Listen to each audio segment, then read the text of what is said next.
The Dodgers are world champions of the 2024 World Series. They have shocked the world, defeating the New York Yankees in 5 games. That's right, in just 5 games. And I'm here to tell you exactly how they did that. Hey, this is Mike Nelson of Dodgers Digest. Make sure to subscribe to the channel. I want to thank the almost 13% of the ones that are watching these videos who have already hit the subscribe button. Getting thousands of you now watching these videos. We want to thank everybody for the support. But 87% of you have not hit the subscribe button yet. Myself and Brad J are bringing you everyday Dodger content. And that's going to continue throughout the offseason. We got a lot to talk about.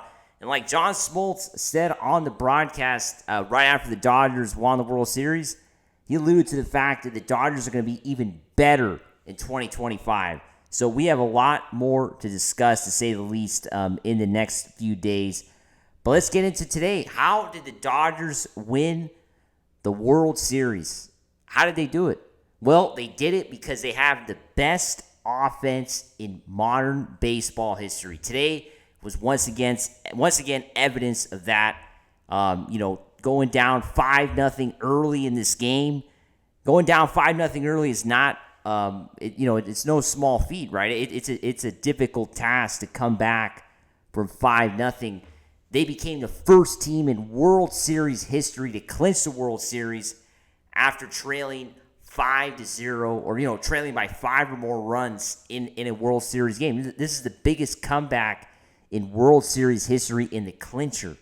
Absolutely, shocking what we saw, from the Dodgers today. I'm still at loss of words because this is the kind of performance that will go down in baseball history as one of the best, games, one of the best, comeback wins for sure in baseball history.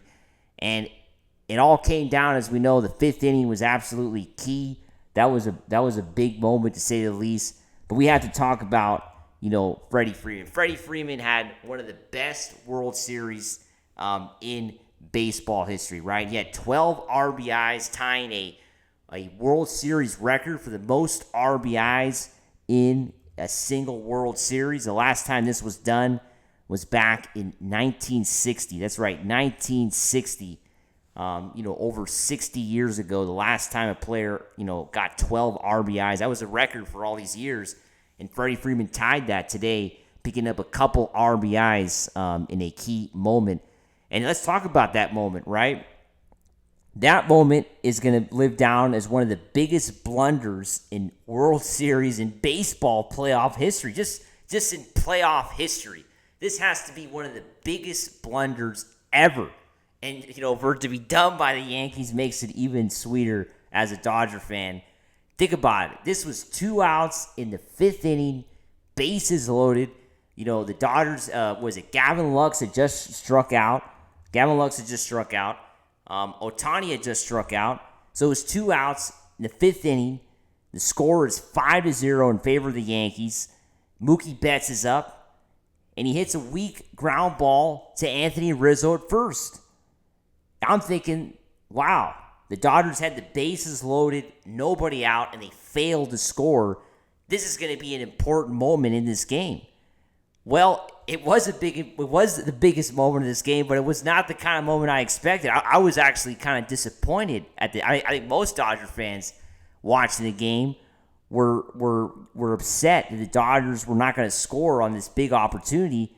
And then what happened? Well, it's going to be talked about for years to come because it's unclear exactly what the Yankees were thinking on this play, right? I mean, Garrett Cole doesn't cover first, and Anthony Rizzo doesn't get to first in time. He takes it really slow, tries to walk over to first. Mookie Betts is storming down the line to try to beat this play out.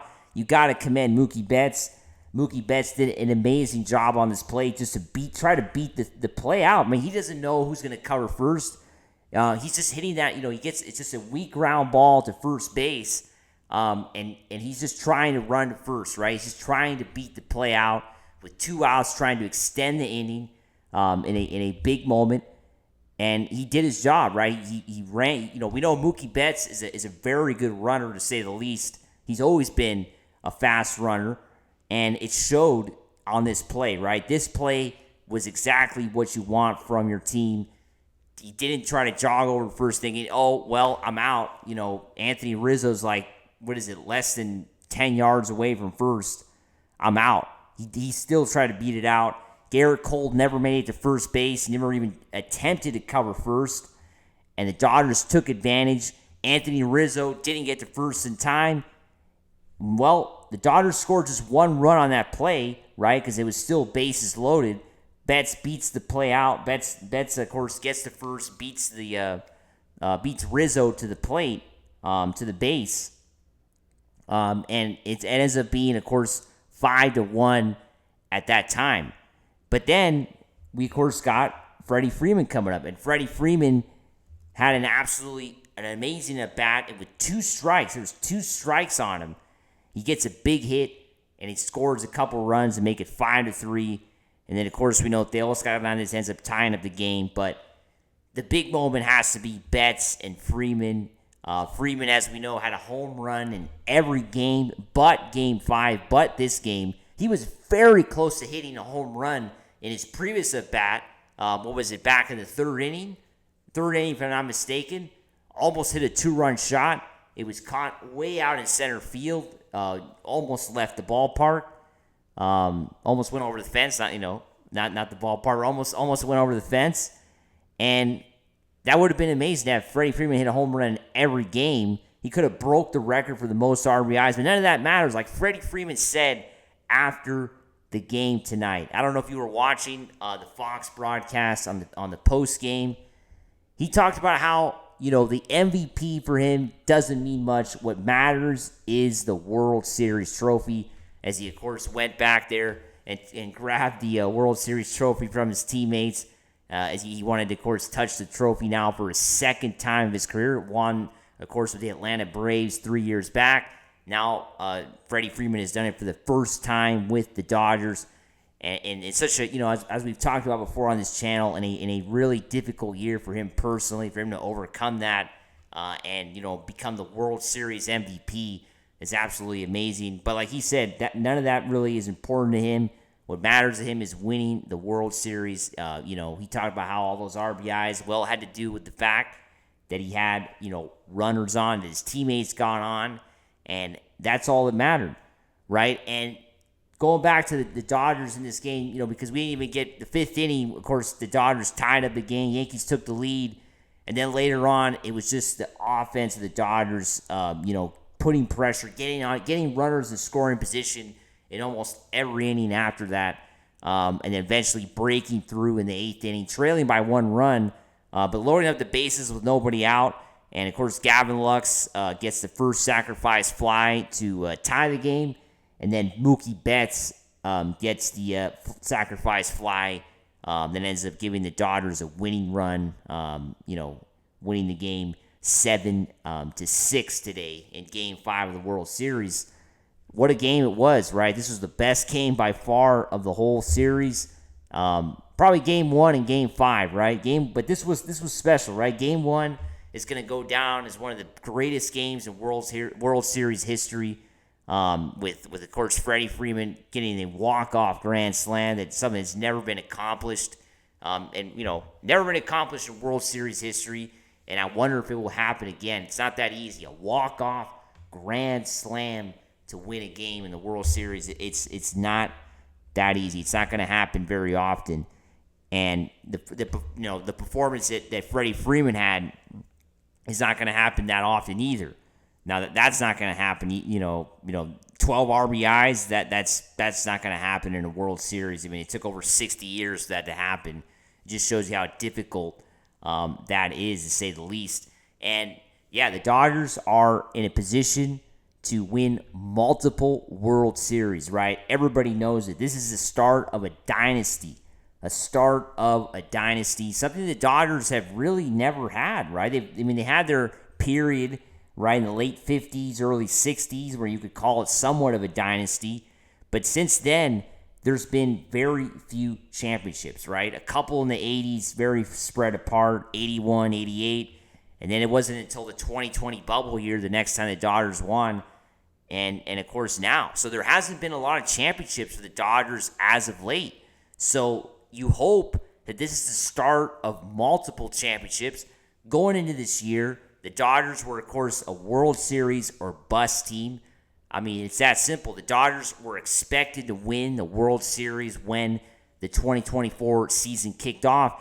And that's due to the fact that they had so many acquisitions in the offseason, right? Picking up arguably the greatest player in baseball history, along with Babe Ruth and Shohei Ohtani. And they also picked up Yoshinobu Yamamoto, Tyler Glasnow. They picked up so many big free. Teoscar Hernández was a big pickup, as we know. And all these guys were going to be part of a super team, right? And the Dodgers had a lot of injuries this year. They had to go through so much to get to the World Series. Had to come back against San Diego in the first round. And there was just a lot of tribulations, to say the least, for the Dodgers in their run to the championship. So it wasn't easy, but you have to think this was a World Series or bust year. It was a successful season, to say the least, winning the World Series. And with all the injuries, the Dodgers only had 3 starting pitchers. I mean, I didn't even have a chance yet to talk about the end of this game. Walker Buehler came in to close the game out, right? We've seen this before. We've seen starters come out to try to close out a game to win a World Series. We've, of course, seen that before, but I think the Dodgers kind of did this out of necessity this time, right? Because they were using a lot of resources in this game with Jack Flaherty getting knocked out early, and yeah, they had to go to Mookie Betts. They had to go not to Mookie Betts. They had to go to Walker Buehler there at the end of the game, and it was great to see. Walker Buehler even talked about in the post game that we didn't even know he was going to pitch tonight, right? He hadn't thrown a ball all day until he warmed up to come in, and just a great win, to say the least. World Series champions. Make sure to subscribe, and as always, let's go Dodgers.